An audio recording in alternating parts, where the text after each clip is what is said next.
Здрасти, Тоше. Здрасти, Медо. Как си? Добре съм.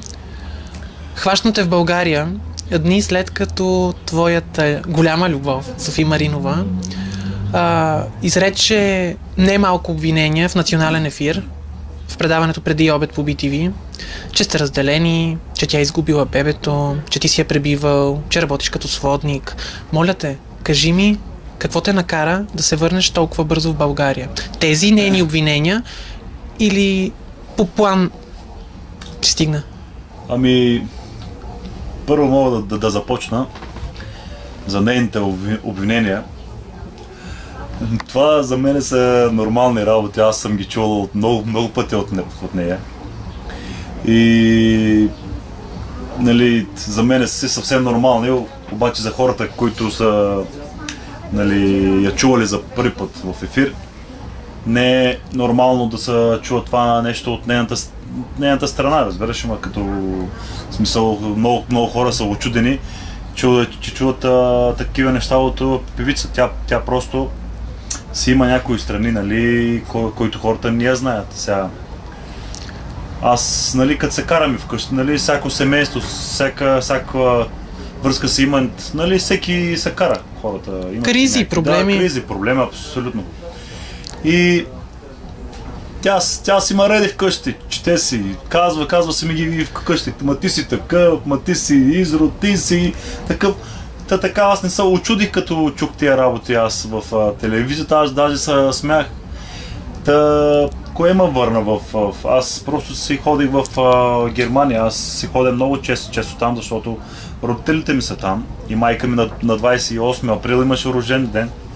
Ходих при нея да я посетя, обаче кой е станало на нашата, какво е станало там и влезла там някаква криза от ревност и започна там по телефоните да ми чете, ти какво правиш в Германия, какви са тези работи и такива. И сутринта се виждам на ефир, аз даже не я виждам, звъни ми един мой приятел и ми вика ставай, и вика и да видиш, вика жената вика след малко, вика гостува, вика преди обед, вика там. Искаш да кажеш, че ревността е в основата на всичко? Да, ревността. Аз като съм до нея, нали си карам и сладко от това, но обаче аз напускам ли България, хода ли да видам родителите си там. Естествено, че си имам и приятели там, аз съм си бил там близо 3 години в Германия, нали, съм си работил охрана доста време, там съм бил лична охрана. И аз докато ходя там и тя веднага си мисли, че аз отивам с жени, с това, с онова, за съжаление, нали, Совче си има голяма ревност, много ревнува. Окей, това ме радва до една степен, това значи си ме обича, разбираш. Те обича, да, пазите. Обичам, да, но така да ти го кажа, нали, аз наистина и аз не вярвах, че ще каже тези работи пред ефир, ще ги каже. Пребивал ли си я? Не съм я пребивал, ние сме се... Нормално, ние сме се карали, нали сме се бутали в къщи, такива сладки работи. От любов. От любов, да. И даже мога да кажа, нали, окей, аз съм малко така по-сериозен мъж, нали. Аз си казвам, нали, като ме ядосва, аз по принцип много трудно се ядосвам, нали.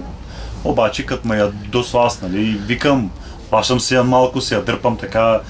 И за това, което много съжалявам аз. Съжалявам, нали, ако съм ми причинил някакъв страх от моята страна, аз си съжалявам, аз просто и се обичам много нея.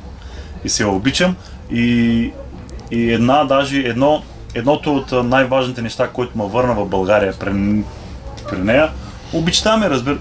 Аз просто за такива работи, ако взема да обърна внимание, ако кажа мале тъс, какви неща говори, какви глупости на ефир, изобщо няма да стъпна в България. Значи всяко чудо за 3 дни.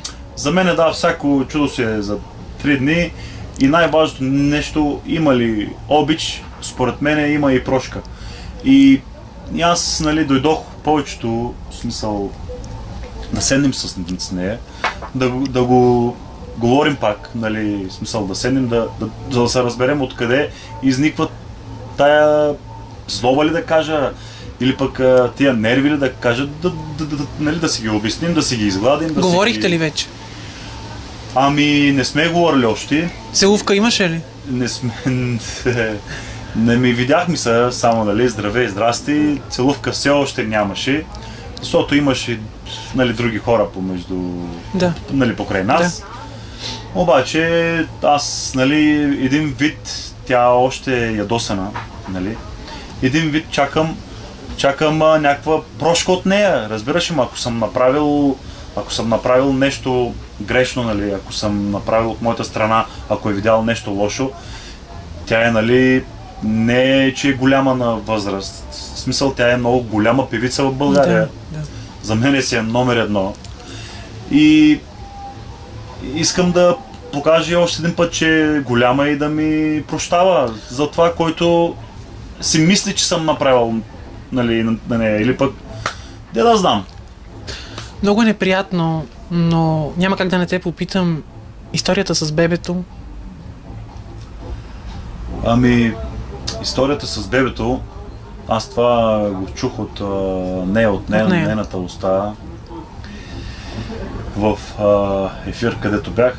Да ти кажа, много ми прелуша, бях в Германия, понеже нямахме българска телевизия в дома ни, нали, аз ме събудиха и ходих в една българска механа да го гледам, нали, и ми стана лошо, ми прелуша, даже ми дадаха едно успокоително нещо да се успокоявам.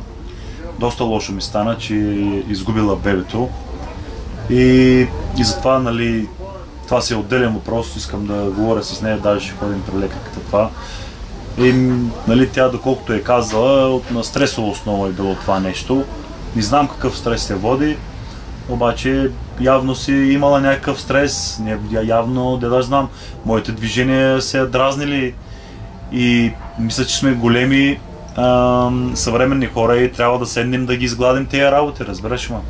Аз не мисля да сме толкова крайни. След като, нали, ако съществува обич между мене, да, 100% и между нея.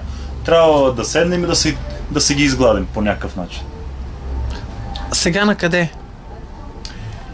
Заедно сте? Ами по телефона, да ти кажа, разговорът беше, в смисъл, приятно беше, нямаше обиди, нямаше нищо. Чакам да си говорим с нея, в смисъл да се оправим.